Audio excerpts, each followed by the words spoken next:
تو پاکستان میں اس وقت جو بجلی کی کمی ہے جس کی وجہ سے پورے ملک میں لوڈ شیڈنگ ہو رہی ہے، بعض جو ہمارے دیہی علاقے ہیں ان میں بہت زیادہ لوڈ شیڈنگ ہے،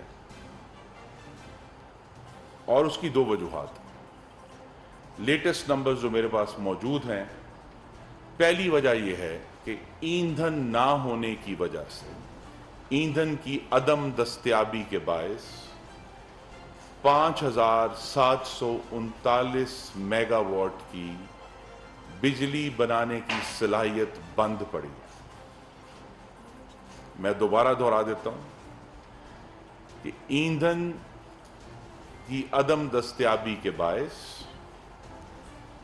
لیک آف فیول، جس میں RLNG سب سے زیادہ اس میں شامل ہے، لیکن اس کے بعد فرنس آئل کی عدم دستیابی ہے اور کوئلے کی عدم دستیابی ہے، جس کی وجہ سے 5739 میگا واٹ بجلی کی صلاحیت جو بجلی بن سکتی آج ابھی اگر ہمارے پاس فوری طور پر ایندھن دستیاب ہو جائے تو یہ بجلی بن سکتی ہے، یہ نہیں اس وقت بن رہی۔ اس کے ساتھ جڑا ہوا ہے کہ جو کچھ پلانٹس ہمارے تھے وہ ان کی غلط اور نااہل مینجمنٹ کی وجہ سے پچھلی حکومت میں ان کو یہ دن دیے گئے کہ وہ اپنی مینٹیننس کر لیں، تو مینٹیننس کی وجہ سے اور ابھی ریسنٹلی کچھ اور اس میں اضافہ ہوا ہے، ٹیکنیکل فالٹس ہوئی ہیں، 2156 میگا واٹس ٹیکنیکل فالٹ کی وجہ سے مہیا نہیں ہے۔ وزیر توانائی خرم دستگیر نے کہا ہے کہ پورے ملک میں اس وقت بجلی کا بحران ہے جس کی وجہ سابق حکومت کی نااہلی ہے۔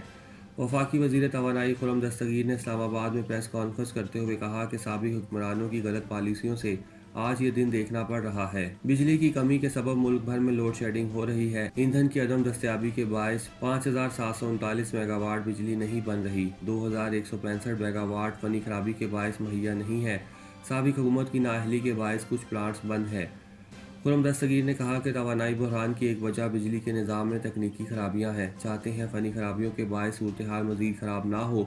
وزیر اعظم نے کہا تھا 1 مئی سے معاملات کنٹرول میں لائیں گے، بجلی بحران کے خاتمے کے لیے ایندھن کی فراہمی یقینی بنا رہے ہیں۔ وفاقی وزیر کا کہنا تھا کہ عید کے دنوں میں لوڈ شیڈنگ پر قابو پا سکیں گے، جبکہ فرنس آئل، LNG سمیت مطلوبہ ایندھن مئی میں آ جائیں گے، جس کے بعد لوڈ شیڈنگ پر قابو پایا جا سکے گا اور اگلے 10 دن میں لوڈ شیڈنگ میں کمی آ جائے گی۔ جہاں ہو سکے گا بجلی چوری پر بھی قابو پائیں گے۔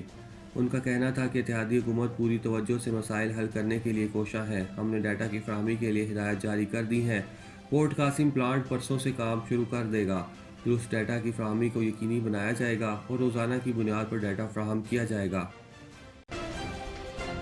پنجاب کے نومنتخب وزیر اعلیٰ حمزہ شہباز نے حلف نہ لینے کے خلاف تیسری بار عدالت سے رجوع کر لیا۔ حمزہ شہباز نے لاہور ہائی کورٹ میں آئینی درخواست دائر کر دی۔ حمزہ شہباز کی درخواست میں وفاقی اور پنجاب حکومت فریق بنے ہیں۔ درخواست گزار حمزہ شہباز کا کہنا ہے کہ لاہور ہائی کورٹ حلف سے متعلق احکامات جاری کر چکی ہے، عدالتی احکامات پر عمل درآمد نہیں کیا جا رہا۔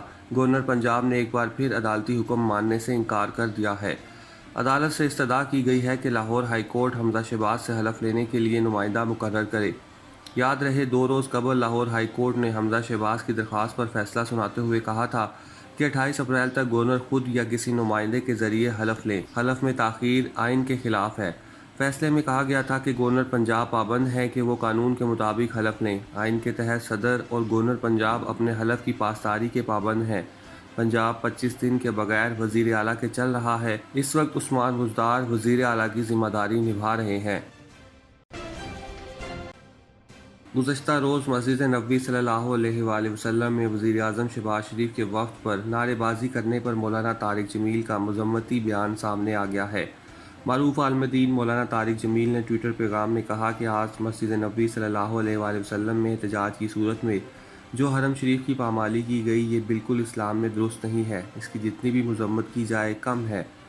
خیال رہے کہ گزشتہ روز وزیر اعظم شہباز شریف 13 رکنی وفد کے ہمراہ سعودی عرب کے 3 روزہ سرکاری دورے پر مدینہ منورہ پہنچے تھے، جن میں کچھ اراکین کے مسجد نبوی میں پہنچنے کے بعد ایک ہجوم اکٹھا ہو گیا جس نے چور چور کے نعرے لگائے۔ ایسی کئی ویڈیوز سوشل میڈیا پر وائرل ہو گئیں جن کی مذمت کی جا رہی ہے۔ شہباز شریف کے وفد پر نعرے بازی کرنے پر قومی سابق کرکٹر شاہد افریدی اور محمد یوسف کی جانب سے بھی شدید رد عمل کا اظہار کیا گیا ہے۔ شاہد افریدی نے اپنے ٹویٹر اکاؤنٹ پر لکھا کہ روضہ رسول صلی اللہ علیہ وآلہ وسلم وہ جگہ ہے جہاں آواز بلند کرنے کی بھی ممانعت ہے۔ ہم اپنی سیاسی دشمنیاں نبھانے کے لیے حرم کی حرمت تک بھول گئے ہیں، ریاست مدینہ کے تقدس سے بھی منکر ہو گئے۔ نعرے لگانے والوں کی پہچان تو ہو جائے گی، لیکن پاکستان کی شناخت کو آج ناقابل تلافی نقصان پہنچا ہے۔ جبکہ محمد یوسف نے لکھا، میں نے تو کبھی مکہ مدینہ نہیں دیکھا تھا، مسلمان ہونے کے بعد پہلی دفعہ گیا تو خانہ کعبہ دیکھ کر چیخ نکل گئی تھی۔ روضہ رسول صلی اللہ علیہ وآلہ وسلم پر گیا تو آنکھوں سے آنسو جاری ہو گئے تھے۔ یہ وہ جگہیں ہیں جہاں پہنچ کر رونگٹے کھڑے ہو جاتے۔ روضہ رسول پر جو کچھ ہوا وہ دیکھ کے اے اللہ، میں پوری امت کی طرف سے تجھ سے معافی مانگتا ہوں۔ الیکشن کمیشن سے بڑا فیصلہ آ گیا، یوسف رضا گیلانی سینیٹر رہیں گے۔ الیکشن کمیشن نے یوسف رضا گیلانی کی نااہلی سے متعلق تحریک انصاف کی درخواستوں کو خارج کر دیا۔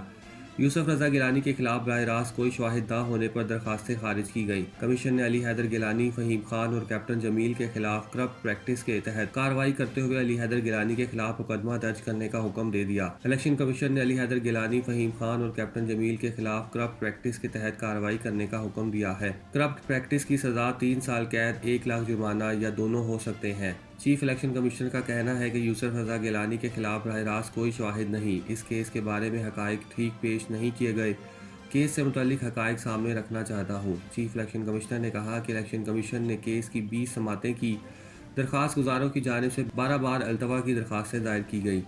5 اپریل کو فیصلہ محفوظ کیا گیا۔ مختلف فورمز پر کہا گیا کہ 1 سال سے فیصلہ محفوظ ہے، ان کے لیے شاید 1 ماہ 1 سال کے برابر ہے۔ واضح رہے کہ تحریک انصاف کے رہنماؤں فاروق حبیب، ملکہ بخاری، کمل شوذب اور عالیہ حمزہ نے درخواستیں دائر کی تھیں۔ تحریک انصاف کے چیئرمین عمران خان نے امریکی مراسلے پر کمیشن بنانے کے لیے صدر مملکت اور چیف جسٹس آف پاکستان کو خط لکھنے کا فیصلہ کر لیا۔ عمران خان کہتے ہیں، قوم کی آزادی و مختاری کا تحفظ حکومت کے دفاع و حصول سے بالاتر فریضہ ہے۔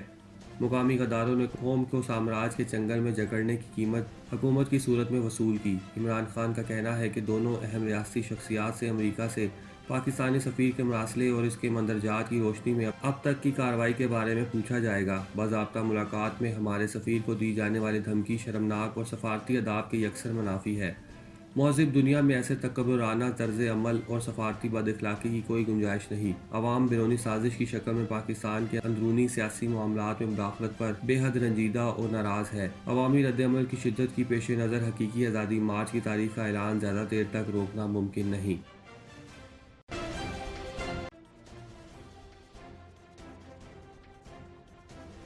سعودی فرمانروا شاہ سلمان اور ولی عہد شہزادہ محمد بن سلمان نے ترکی کے صدر رجب طیب اردوان کا جدہ میں استقبال کیا۔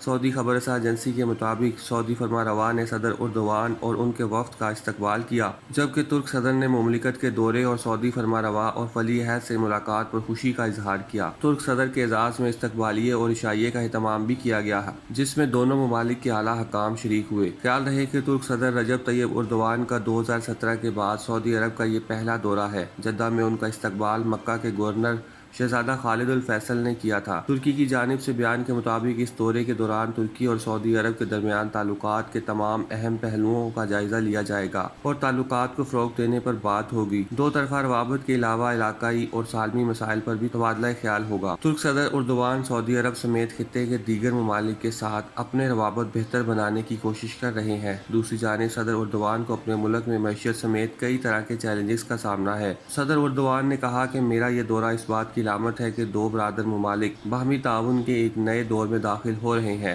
ہم آپس میں سیاسی، عسکری، معاشی اور ثقافتی روابط کو مزید مضبوط کرنے کی کاوشیں کر رہے ہیں۔ ترک صدر نے مزید کہا کہ تجارتی اور سرمایہ کاری کے شعبوں میں سعودی عرب کا ترکی کے نزدیک ایک اہم مقام ہے۔